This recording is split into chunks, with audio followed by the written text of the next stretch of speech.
Imagine standing on a city wall. Below you, surrounding your home, is the most terrifying military machine the ancient world has ever seen. They aren't just there to conquer, they are there to annihilate. That is a nightmare scenario. And for the people of Jerusalem in Second Chronicles 32, it wasn't hypothetical. The Assyrians, led by King Sennacherib, were literally at the gate. It feels like the ultimate test of leadership. We've been following King Hezekiah, who has been this beacon of faithfulness. But this is a crisis on a different level. Absolutely. And what I love about Hezekiah's response is that he doesn't just sit around hoping for a miracle. He's incredibly practical. He sees the enemy coming and immediately cuts off the water supply outside the city. He rebuilds the broken walls. He makes weapons. Right, he's tactical. He's not just letting go and letting God. He's doing the work. Exactly. But, and this is the key, he doesn't rely only on the walls. There's this powerful moment where he gathers the people in the square. He tells them, essentially, they have an army of flesh, but we have the Lord our God. He stabilizes their morale. Which is crucial, because the Assyrians were masters of psychological warfare, weren't they? Oh, they were brutal. Sennacherib sends his servants to shout at the people on the wall. They don't just threaten violence, they mock their faith. They say, "Don't let Hezekiah deceive you. No God has ever saved a nation from my hand. Why would yours be different?" They write letters just to terrify them. That's gaslighting on a national scale, trying to make them doubt their reality before the first arrow is even fired. It is. And the tension breaks in the most dramatic way possible.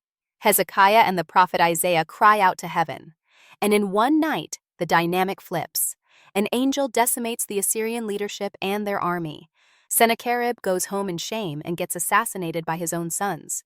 Talk about a reversal. So Hezekiah wins. He's the hero, the city is saved, and he's wealthy beyond belief. Happily ever after? You would think so.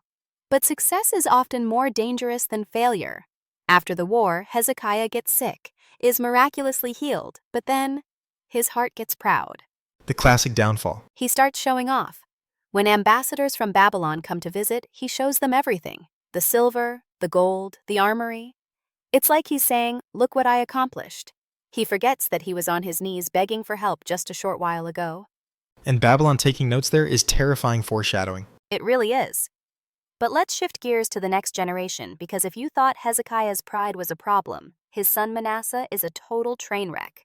Chapter 33, right? This part gave me whiplash. Hezekiah spends his life cleaning up the country, and Manasseh spends his reign setting it all on fire again. It's actually worse than just undoing his dad's work. Manasseh goes further into darkness than the nations they drove out of the land. He rebuilds the idolatrous high places, he worships the stars, and he even sacrifices his own children in the valley of Ben Hinnom. That is horrifying. It's hard to reconcile that this is the son of the king who trusted God against the Assyrians. It shows that faith isn't genetic. Manasseh is practicing sorcery, witchcraft, and putting idols inside the temple itself. He ignores every warning. So, the consequences finally catch up. The Assyrian army comes back.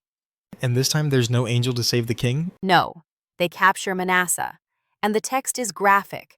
They put a hook in his nose, bind him in bronze chains, and drag him all the way to Babylon. He hits absolute rock bottom.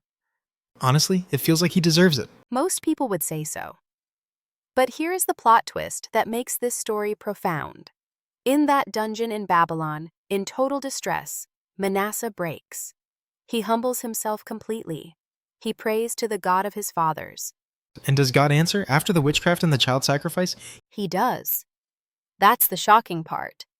God is moved by his plea and brings him back to Jerusalem. Manasseh is restored to his throne. That doesn't seem fair. It's not fair. It's mercy. And to his credit, Manasseh tries to fix it. He builds up the walls. He tears down the idols he set up. He tries to lead the people back to God. He can't fix everything. The people are still confused, sacrificing at the high places, but he dies a changed man. It's a stark contrast to his own son, Ammon, who takes over next. Right? Ammon is the tragic footnote. He does the evil Manasseh did, but he never has that moment of humility. He just spirals until his own servants assassinate him 2 years later. It leaves us with such a complex picture of legacy. You have Hezekiah, the faithful reformer who struggled with pride at the finish line, and Manasseh, the villain who found redemption in a dungeon. It really challenges the idea that anyone is too far gone. If Manasseh can turn it around, anyone can. But it also warns us, success can blind you just as easily as rebellion can destroy you. A sobering thought. Whether you're on the throne or in chains, the posture of your heart matters more than anything else. Thanks for breaking this down with me. Anytime. It's a story worth remembering. If you have been blessed by this, please like, subscribe, and share this joy with others. God bless.